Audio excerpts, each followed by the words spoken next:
తెలంగాణ రాష్ట్రాన్ని తక్కువ చేసినట్టు మాట్లాడితే ఎవరన్నా ఊకుంటారు కావచ్చు కానీ మాజీ మంత్రి హరీష్ రావు మాత్రం అస్సలు ఊకునే తట్టులేడు. కేంద్ర మంత్రి పదవేలుగా పెడుతున్న పీయూష్ గోయల్ మనల్ని తీసి వారేసినట్టే మాట్లాడే వరకు అగ్గి మీద గుగ్గిలమైండు హరీష్ రావు. ఇంతకు ఆ సెంటర్ మంత్రి ఏమన్నాడంటారా? మీరేనుండ్రు అదేందో.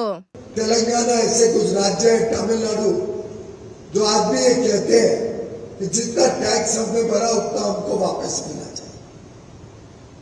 मैं समझता हूं इससे ज्यादा छोटी सोच, इससे ज्यादा दुर्भाग्यपूर्ण कोई और बात नहीं हो सकती। అర్థమైందా? కర్ణాటక, తెలంగాణ, తమిళనాడు రాష్ట్రాల ప్రజలు కేంద్రానికి ఎంత పన్ను పోతే అంత వెనుకకి ఇయ్యాలి అంటున్నారు.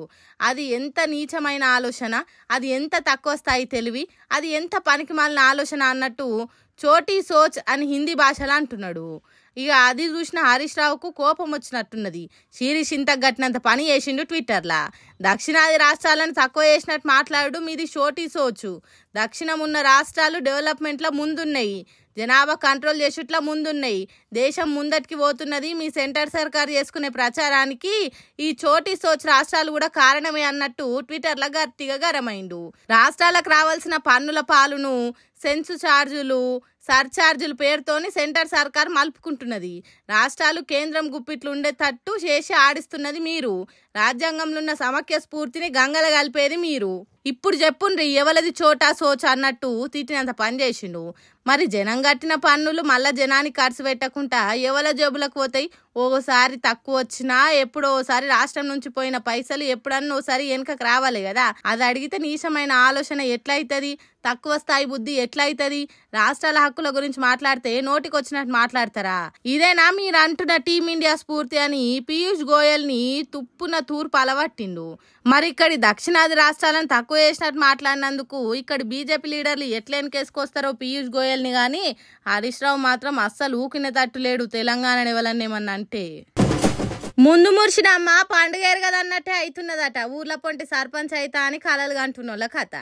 రేపో మాపో ఎన్నికల నోటిఫికేషన్ వస్తుంది. మందిని మచ్చిగా చేసుకొని ఎంబటే సర్పంచ్ అయితా అనుకుంటే రామ్ గుర్తు మీద ఓటేసినట్టేనట. ఎందుకంటే సర్పంచ్ ఎన్నికలకు ఇంకింత ఆలస్యం అవుతుంది అన్నట్టు చెప్తున్నాడు మన ఉప ముఖ్యమంత్రి బట్టి విక్రమార్క సారు. బీసీలకి, ఓబీసీలకి 42% రిజర్వేషన్ ఇవ్వటం కోసం మార్చి మొదటి వారంలో కేబినెట్లో తీర్మానం చేసి శాసనసభలో బిల్లు పెట్టి బిల్లుని పాస్ చేసి కొన్ని దశాబ్దాలుగా ఈ రాష్ట్రంలో ఎదురు చూస్తున్నటువంటి బలహీన వర్గాలకి చట్టరూపంగా ఒక చట్టబద్ధతను కల్పించడం కోసం నిర్ణయం తీసుకోవటం జరిగిందని ఈ సందర్భంగా మీ అందరికి తెలియజేస్తా ఉన్నాం. ఇన్నరా మార్చి నెల మొదటి వారంలో బీసీలకు 42% రిజర్వేషన్లు ఇచ్చేతానికి బిల్లు పెట్టి చట్టం చేస్తారట. మంచిదే, చట్టం చేస్తే బీసీలకు న్యాయం జరుగుడు మంచిదే గాని ఆ చట్టం కోర్టులలో నిలబడుతుందా? ఎసోంటి రిజర్వేషన్లైనా 50% దాటొద్దని చాలా సార్లు కోర్టులు తీర్పులు ఇచ్చినాయి.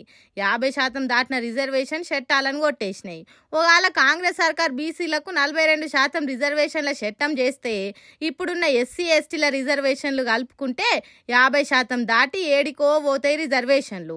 అసొంటప్పుడు ఆ చట్టం నిలుస్తుందా? రేవంత్ రెడ్డి సర్కార్ రిజర్వేషన్లు పెంచి ఎన్నికల నోటిఫికేషన్ ఇస్తే ఎవరు కోర్టుకు పోరన్న గ్యారంటీ ఏముంది? కోర్టులో ఆ చట్టం కొట్టేయని నమ్మకం ఏమున్నది? ఎన్నికల నోటిఫికేషన్ రద్దు కాదని ఎట్లా చెప్పగలం?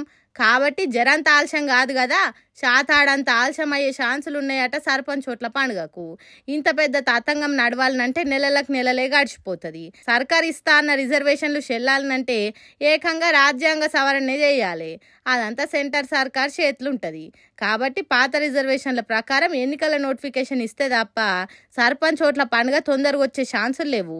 అట్లా కాకుంటే కోర్టు తీర్పులు, నోటిఫికేషన్ల రద్దులతోని ఎన్నికలు ఎప్పుడు జరిగేది తెలియదు అంటున్నారు రిజర్వేషన్ల గురించి తెలిసిన జనాలు.